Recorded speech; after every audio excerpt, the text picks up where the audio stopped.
nos reunimos con delegación de parte de Fraccion di AVP naturalmente. Essa é importante para nós durante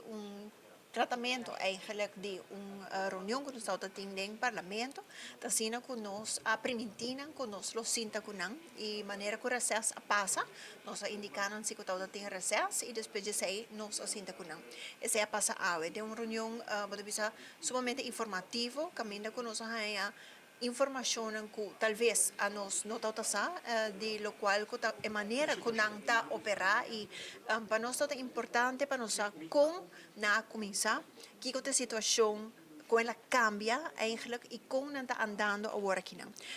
Lo qual que nós para o tem duas partes. Lo qual é parte de operação que não tem diariamente, tá que não adapta não ruta não. Então essa é schuiving e não para nós é importante de parte de fração de AVP em todo caso para nós na altura de schuiving que não que em vez de vai na ruta usual,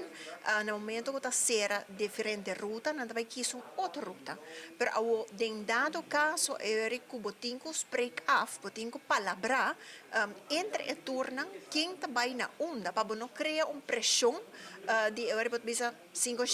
UTV tours er in ang kutabay mesmo caminho para overbelasten no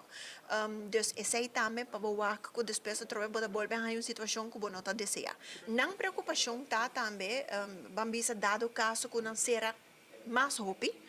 que não vai hasi. Então, esse sim, porting e parte ng caminho que não por word perjudicado, em sentido que a nós assim como país também, que nós está oferecendo a nós turistas ng caminho que está aí, tu gente vai beach e também também overbelasting. Que men se nós wak bom,